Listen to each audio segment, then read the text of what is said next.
ماذا لو استبدلنا كوكب المشتري بكوكب الحمم؟ تخيل معي أن يختفي كوكب المشتري عملاق الغاز الضخم ليحل مكانه كوكب من نار، عالم من الحمم الملتهبة شبيه بكوكب ليتشاس 3844b، كوكب لا يعرف الرحمة ولا يعرف البرودة. المشتري حاليا يلعب دور الحارس للنظام الشمسي، يجذب المذنبات والكويكبات بعيدا عن الأرض.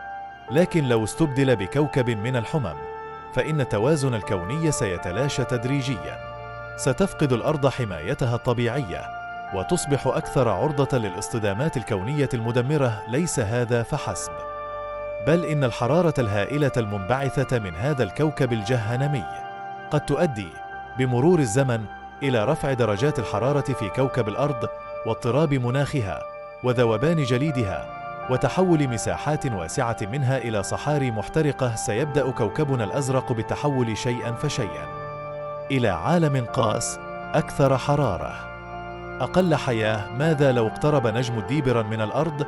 تخيل نجما عملاقا يفوق الشمس حجما وسطوعا بمئات المرات، يقترب من كوكب الأرض شيئا فشيئا.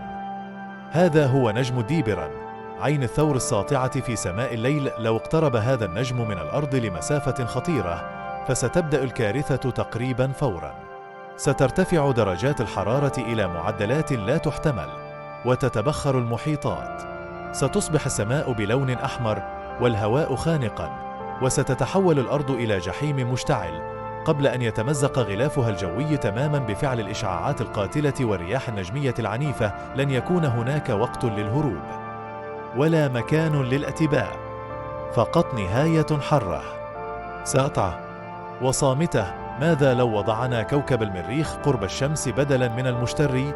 والآن تخيل أن يدور كوكب المريخ في مدار قريب من الشمس في نفس موقع كوكب المشتري تقريبا. المريخ الصغير والضعيف المغناطيسية لن يتحمل هذا القرب الشديد، ستؤدي حرارة الشمس الهائلة إلى تدمير ما تبقى من غلافه الجوي خلال وقت قصير، ستغلي أي بقايا من الجليد وتتحول سطحه الأحمر إلى صحراء أكثر قسوة وأكثر جفافا. لكن الكارثة الأكبر لن تصيب المريخ وحده بل الأرض أيضا، فغياب المشتري يعني فقدان التوازن الجاذبي في النظام الشمسي، ستصبح مدارات الكواكب غير مستقرة وقد تنحرف الأرض من مسارها تدريجيا، إما أقرب إلى الشمس فتحترق أو أبعد عنها فتتجمد، وهكذا.